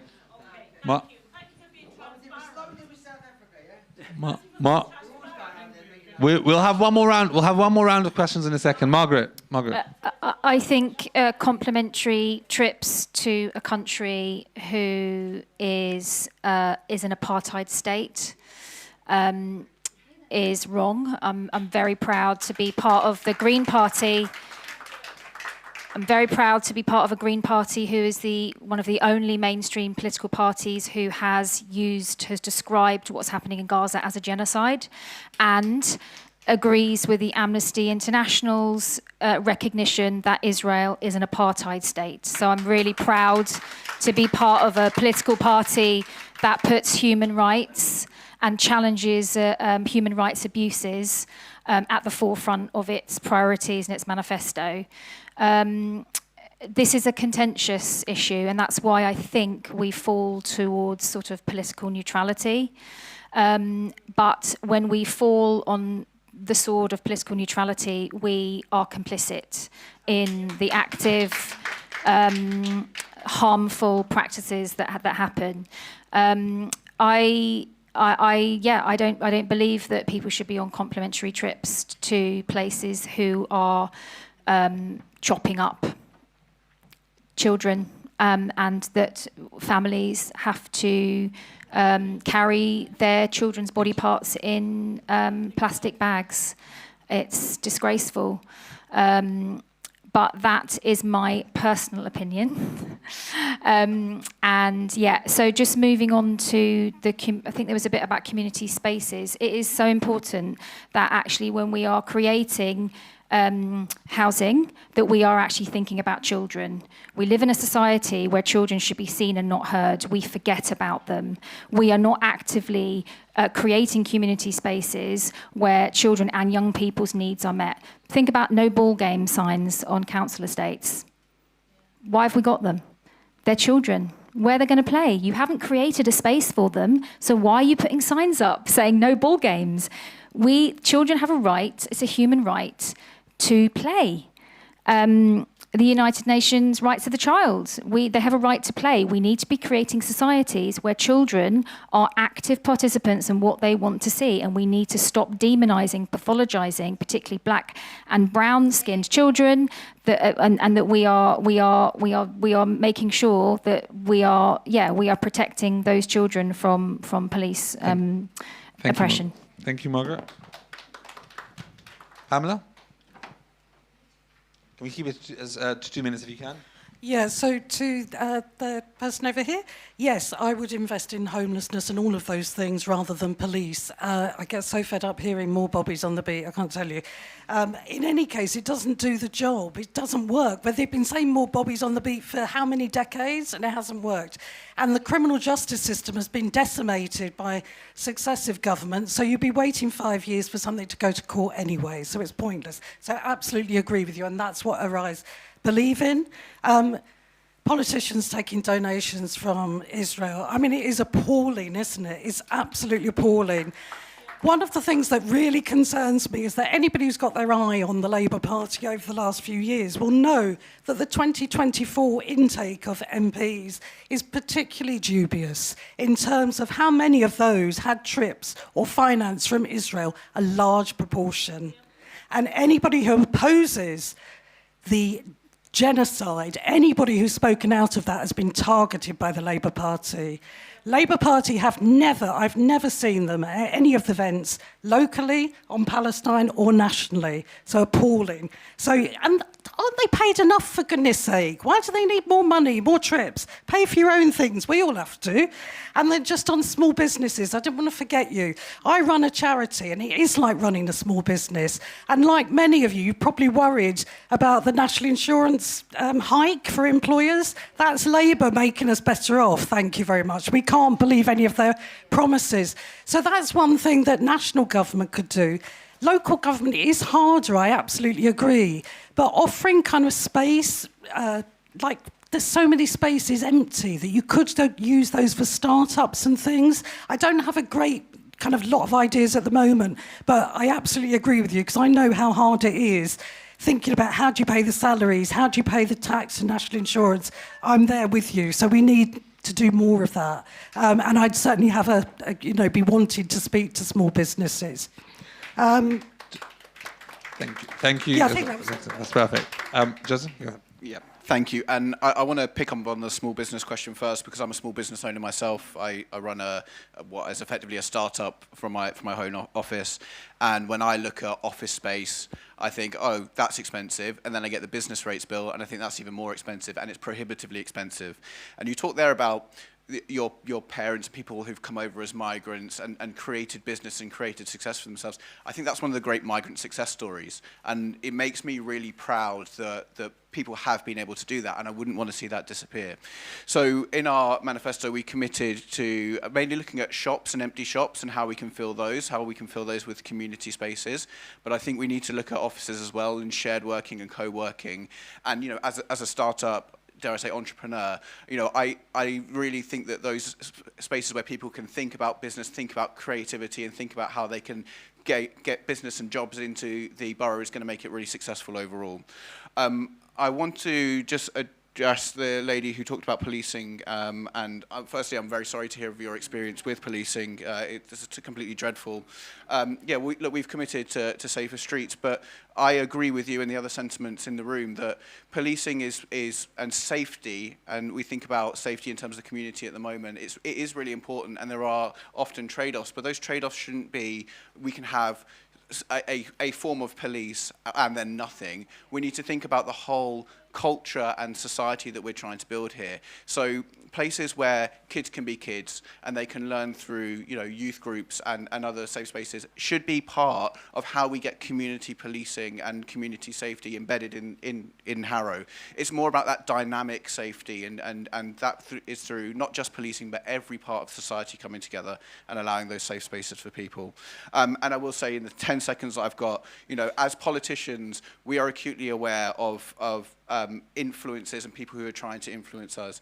And when we are influenced by groups, it does raise questions about our integrity, and it raises questions about accountability as well. And anyone who takes gifts from anyone, but particularly in Israel, needs to go in there eyes wide open, and they are accountable to the electorate, they are accountable to our democracy, to the reasons why they're doing those things. And it's right that those actions are questioned. Thank you. Sorry? Including Liberal Democrat MPs. Including everyone. Everyone is accountable. Yeah. Okay, great. Look, we are running out of time, but I do want to get more of the audience. So I want to get people in as many as I can. So I'm going to get to as many people as I can. If you please keep it as short as possible. If it goes longer than about 30 seconds, I'm going to try and move you on because I want to get everyone's view and then get the last ground for the audience. So I'm going to go firstly to those who have not spoken, and then I'll go to those who have spoken if I can afterwards. So let's start at the front here, and then we'll come to you. Hi, I'm Alex Davies. I'm here from the Harrow branch of the National Education Union. I'll be brief.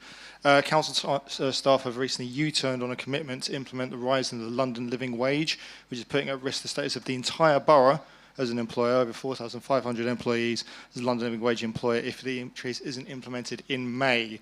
This is to stop our lowest paid staff, like teaching assistants, getting a 20p an hour pay rise. In addition, at Woodland Special School in Edgware, our members have been out on strike for 12 days, with more actually beginning this Friday over refusal to pay teaching assistants the allowance for supporting children with severe needs. So again, neighbouring boroughs and other schools in Harrow. If you are elected, what will you do to resolve our dispute and to support low-paid workers? Thank you very much. Yeah. Yes or no answer, please. Thank you. Oh, sorry. Thank you very much. The attitude of the Labour Party, those who are here will know, the first cut which has happened in the FCDO last week was to the database collecting information about atrocities in occupied Palestine. Is that the only thing we need to cut? Are there no other things we can? I mean, this is a small amount, but it shows the attitude. Yeah. And I think we at the local level have to be aware of this very pernicious attitude. Okay, my turn now. So yes or no answer, please. Is Israel committing a genocide? Thank you.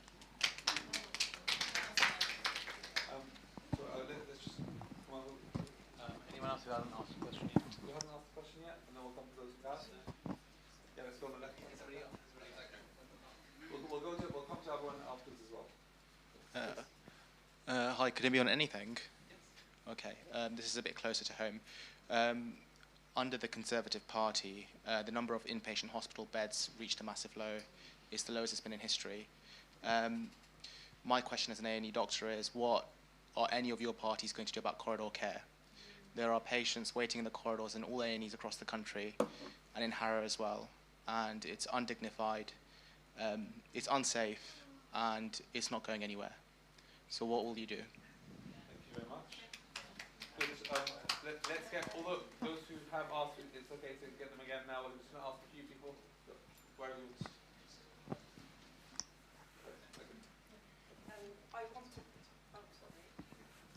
I want to go back to prevent and the link to Palestine. So in our schools at the moment, children are not allowed to, they're allowed to show solidarity to Ukraine. They're not allowed to show solidarity to Palestine. Yes. In my son's school, I'm Iranian.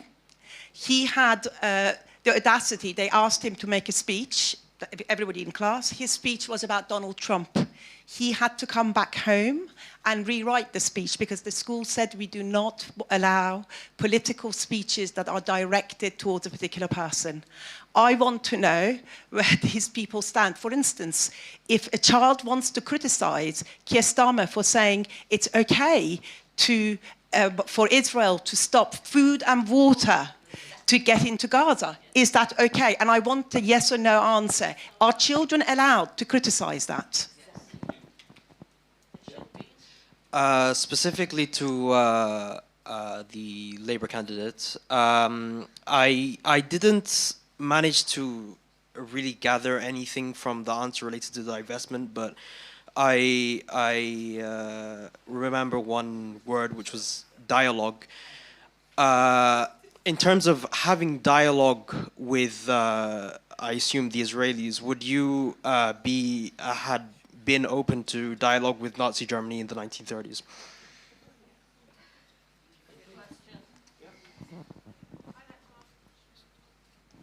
I'd like to ask a question about funds and potholes, yeah? Well, now we know there's flats being built everywhere. Like you said, climate change. If there's too much weight on the ground, like you gave an example of the lorry, it creates potholes.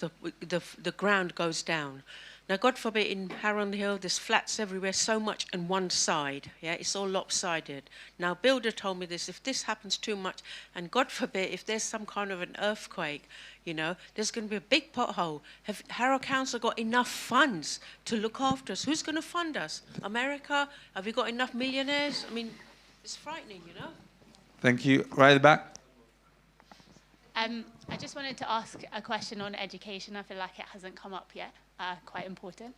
So I used to be a secondary school teacher, and I know that year after year, the funding for special educational needs in particular was kind of cut over and over and over again. And I know that's kind of partly national in terms of funding, but I was just wondering, what can we do locally, or what would you guys be up for doing locally in order to help this problem?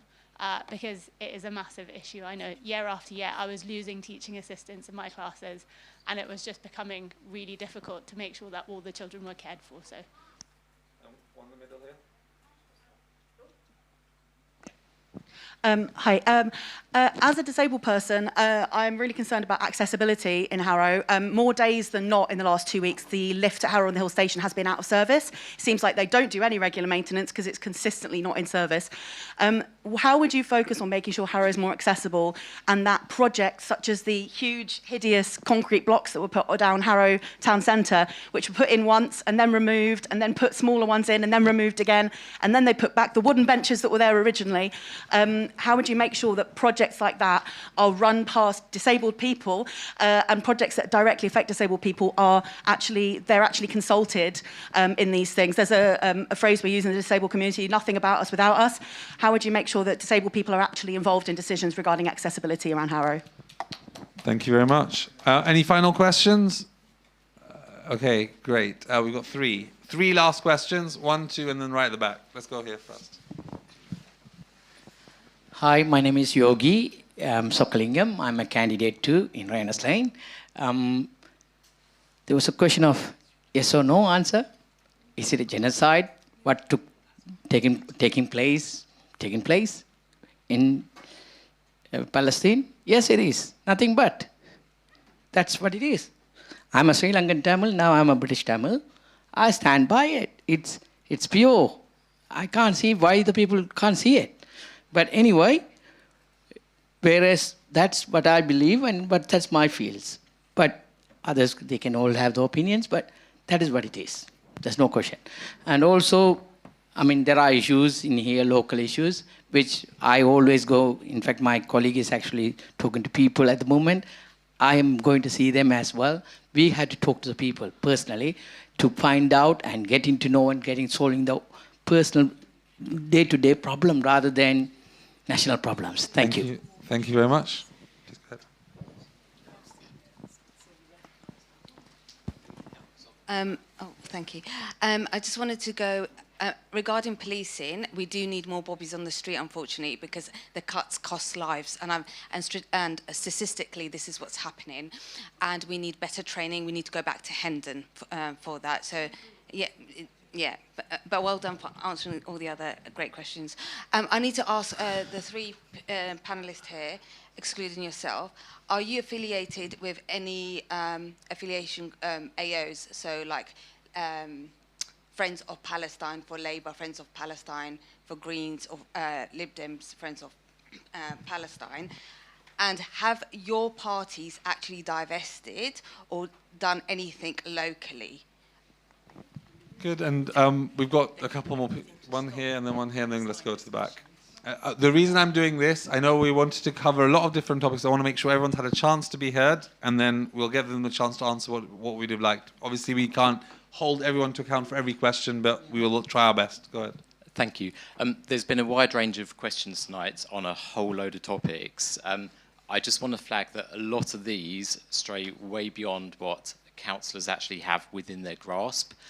So I'd like to ask the candidates, how would they stay really focused on serving the needs of their residents?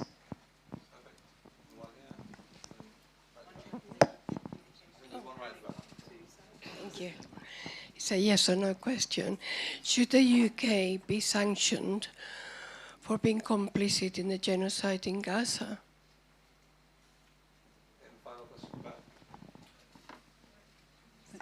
I wanted to come back to my original question and just make 2 points of things that I've personally seen. So one is, so nobody gave a clear-cut answer. Will you increase the budget for youth work, for example, and youth community work in the councils?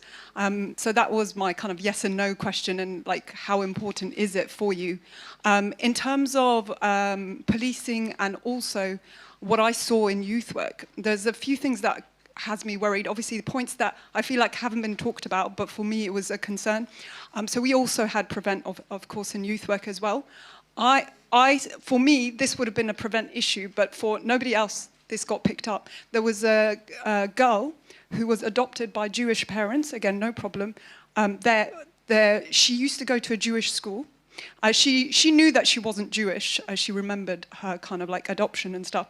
But she was getting taught about the IDF, and she had a huge bias against me because I was an obvious Muslim in the youth work group.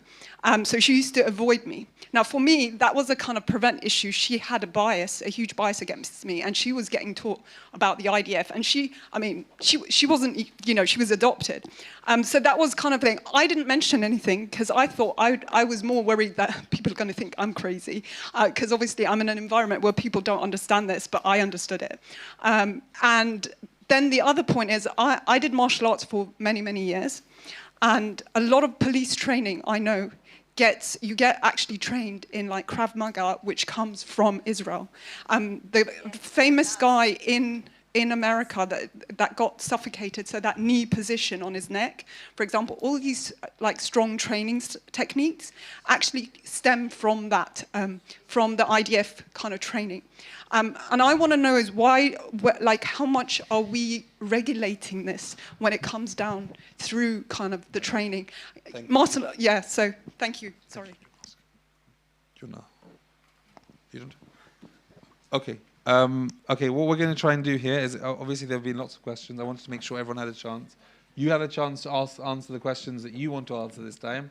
Hopefully you will answer the ones that they've asked, and if not, they can hold you to account for that afterwards. So please go ahead, start. 3 minutes. I'm giving my you 3 brain minutes. is a bit frazzled. I am going to try my best to answer them. Low-paid workers, I can't tell you what I will do because I'm not a councillor yet, but absolutely the Green Party would have a commitment to ensuring that those low-paid workers that are working in schools, they are the bedrock of our society. I have 2 children who are SEN, so the school staff are absolutely marvellous and amazing. So I'm sorry I can't give a more detailed answer.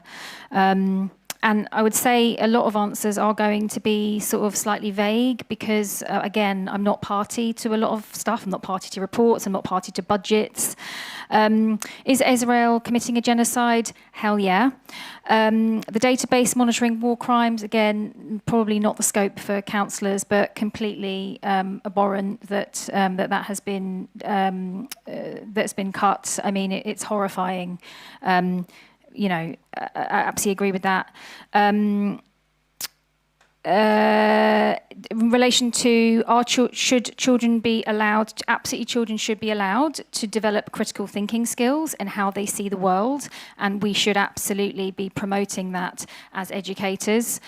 I know that isn't always the case because of the worries about political neutrality.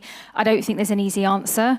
All I would say is that parents have power, and I know in my children's school that I am very vocal about things like WhatsApp school groups that are monitored by the school, and us parents being prevented from sharing fundraising, for example, for children in Gaza. I mean, I've written a lot of emails, so we have a voice. Oh gosh, funding of pothole. Oh, I'm going to move away from that. Funding. 30 seconds. Oh God, I'm sorry. Potholes. I'm going to be going to bed again. Potholes. Should the UK be sanctioned for genocide in Gaza? Hell yes.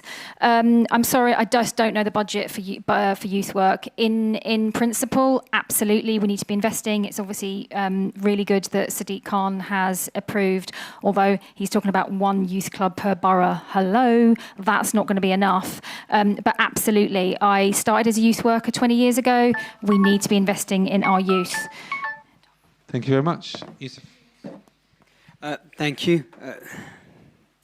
Too many questions. I think I'm going to start with the same one you've started first with in terms of living wages. I think we've been, as a party, I mean, I've got one of my colleague who was actually I think portfolio holder or an assistant portfolio holder in that time, in terms of actually ensuring that we had and that we could bring living wage and get the local authority to sign up to living wage at that time. So it is something that we're committed and on. It's something that we need to work towards, because I mean there's a lot of contracts and subcontracts that we need to review to ensure that we can get that going.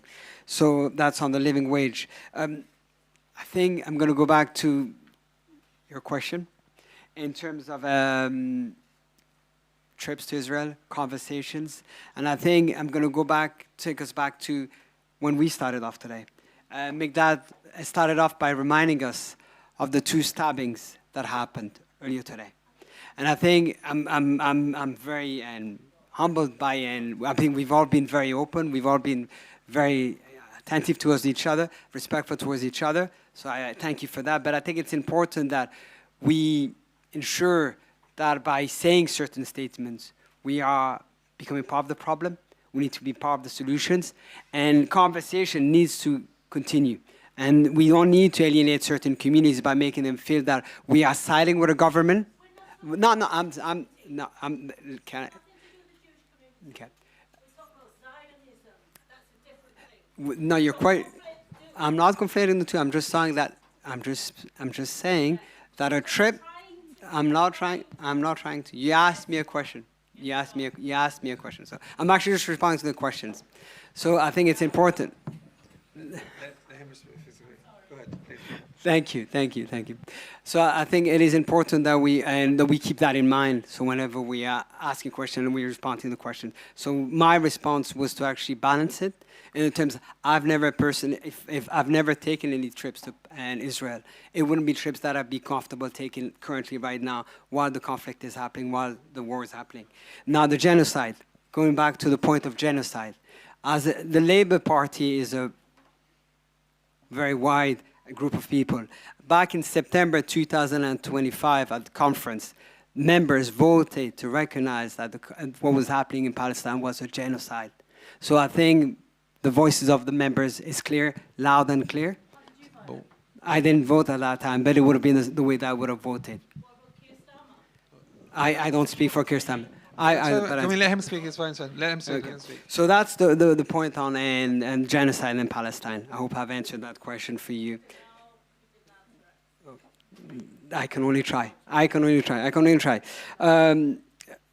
Sorry, we voted that it was a genocide. So I think that's. I would have voted the same thing. You asked me. He said he would have voted for the same. He said he would have voted for it. Exactly. I was being transparent about it. Okay. Thank you. Okay. The other question was, I think, public health in terms of corridor care. I think the only thing that we can really do locally is ensure that our public health locally prevents people ending up in hospital. And I think that's something that we've got control over. And I think preventing and trying to do our best to ensure that we get people to go see their GPs, treat the underlying conditions that stops them from going to hospital is something that we need to get a lot more investment for, so that we can actually prevent that from happening and not wait till they get to that point. Thank you, Yusuf. Thank you. Let's Pamela? I'm going to start with the question that you raised. I believe you're a Labour candidate, yeah? No? A Labour member? Yeah, I thought so.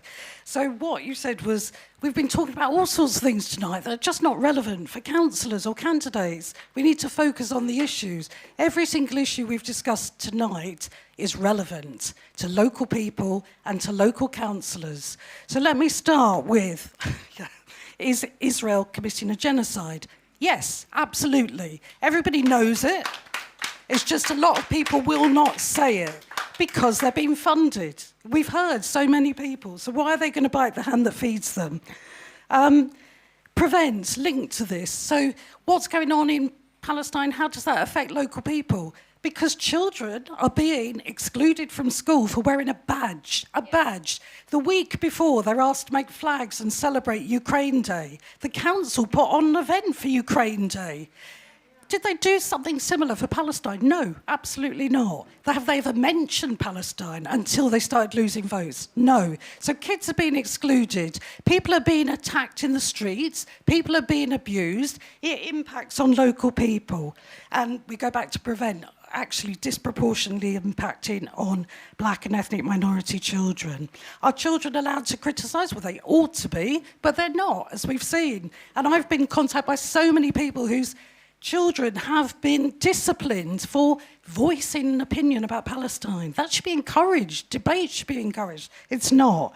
Divestment. Arise is absolutely committed to divestment. It is an anti-war, anti-apartheid party, and we're committed to ensuring Harrow Council does not support companies that are complicit and will do everything. So again, it's a local issue that we bring it back to. Housing, of course, is a local issue. The thing is, some politicians want you to just focus on this is all we can do. And I'll mention the dreaded word again, potholes and fly tipping. Let's have a bit more ambition. Potholes and fly tipping are the basics that a council should do. It's not the end. That's not it. It's not the sum of what a council should do. Let's reject the pothole and fly tipping councillor candidates. Let's have people who've got ambition for us, for our children, for our future. Thank you very much. Joseph, again, 2 minutes again. Not much time to answer a lot of questions, so I'm going to go rapid fire through the questions that I've noted down. Firstly, starting with the rise in living wage and your point around Harrow as an employer. I think we need to do everything possible so that people can get that rise in living wage. This is why we don't believe that the freezing of council tax is appropriate, and why we couldn't commit to it, because we have people who are not being paid what they should be, and teachers are the heroes of our community, as was displayed during COVID. So there's that one. Is Israel committing a genocide? Yes. We were the first party to call it a genocide, and I'm really, really pleased about that. In inpatient corridor care, I just want to read a quick statement, because there's only so much we can do as local councillors. As a party, we've said that corridor care is a disgraceful symptom of years of neglect of the NHS. It's completely scandalous that treatment on crammed corridors is now normalised, with thousands of patients left on trolleys for hours or even days on end. Enough, this horrid practice must end. The government has to treat this as a national emergency. This is why the Liberal Democrats are calling for an emergency care plan, which includes rapid expansion of hospital beds and fixing our broken GP care services. To the point around funding potholes, I think that's well met already, and definitely has our support. We need to invest in roads that we get as little potholes as possible. I'll leave that there. The comment around showing support for Palestine in school, we live in a country with free speech, right? And that cuts every single way. And so for people to not express their feelings in school, and children, where we live in a free and open society and a democracy, that's absolutely not right. To the funding of SEND, it's atrocious. We had funding secured for a SEND school here in Harrow. That never happened. And now we've got more spaces in schools, which is not, in my opinion, the right approach. Accessibility, the question, we need to get disabled people involved in the design process before we go into things, and that's how we ensure that we engage communities to prevent those types of issues from happening again. And again, I'm sorry for experiences that disabled people suffered. Affiliated AOs and divested, so I'm a member of the Lib Dem Friends of Palestine, as listed here. I've got some badges if anyone wants one. 15 of our councillors have divested, so we're really pleased about that. We need to serve the needs of residents, and that's involved in consultation and engagement and events like this, not just during election time, but outside, which is why we're calling for citizens' assemblies where we can bring people together to discuss local issues. Should the UK be sanctioned for Gaza? If there is a cause, then yeah, absolutely. I don't think it's for me as an individual councillor to decide, but if an authoritative body does decide to, that's on them. Do we increase the budget for youth and community work?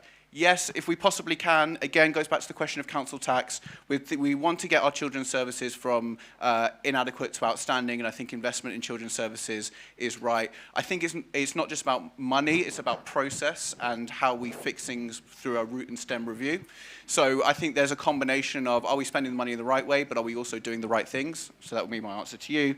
And on the police, I think, yeah, training is super important. And again, Met Police is covered by London Mayor, and that's under his purview. But policing is not just about tackling people to the ground, it's about dynamic policing within the community. Thank you very much. Good.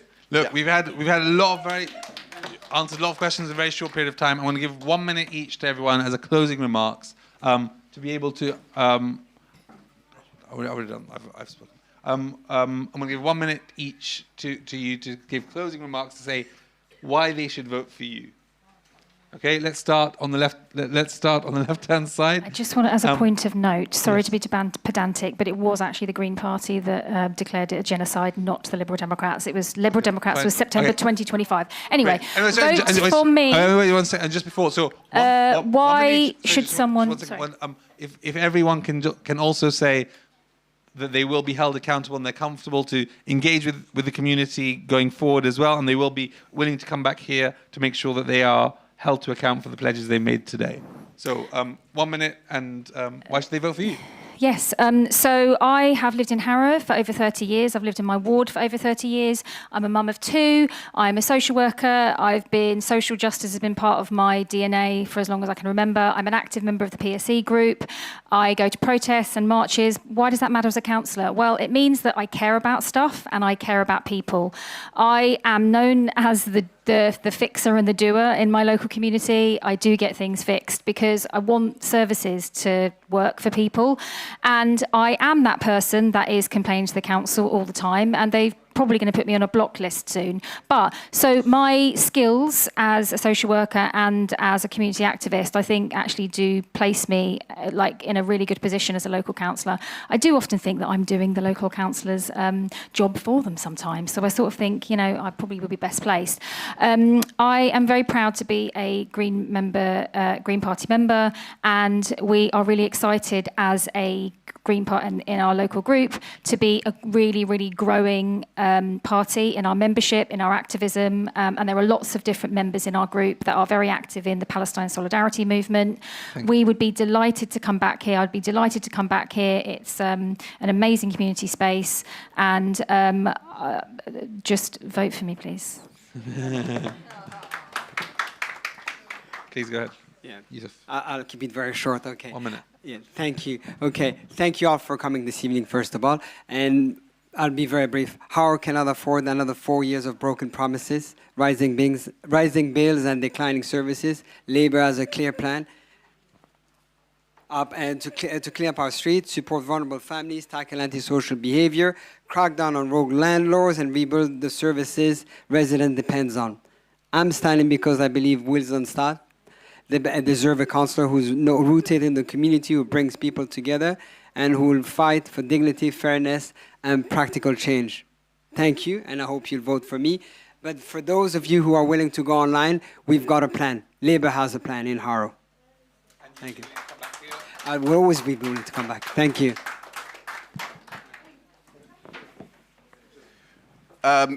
Thank you very much, and very happy to come back here and be checked on anything I've said tonight. Absolutely stand behind every word. So, look, you've heard what we all have to say.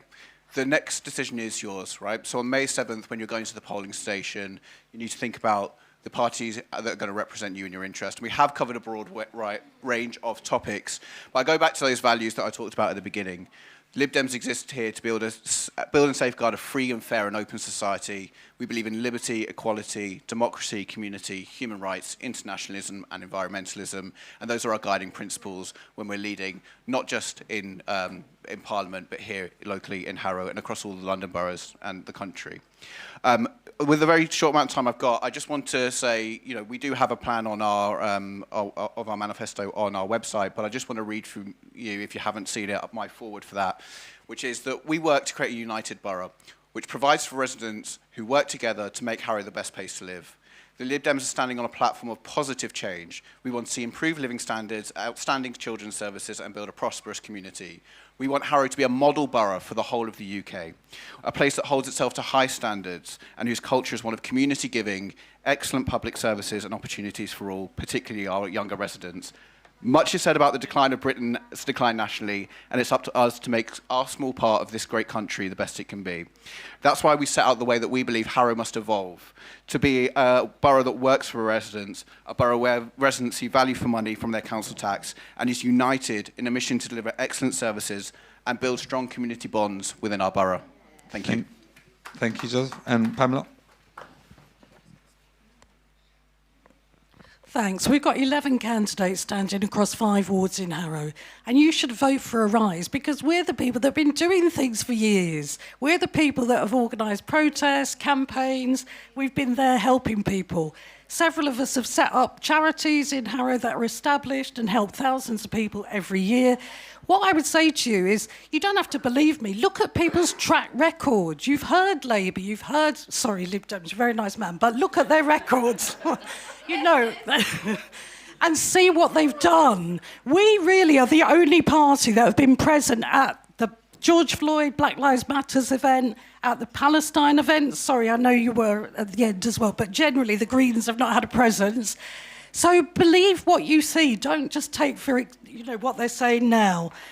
We have only taken candidates who have that track record of activity. We could have had paper candidates throughout the borough. That's what all the other parties have done. And that's insulting to you, the voter, because it's people who never are going to campaign. They're not on your doorstep wanting your vote. We are there every day saying this is why you should vote for us. We're telling you what we will do.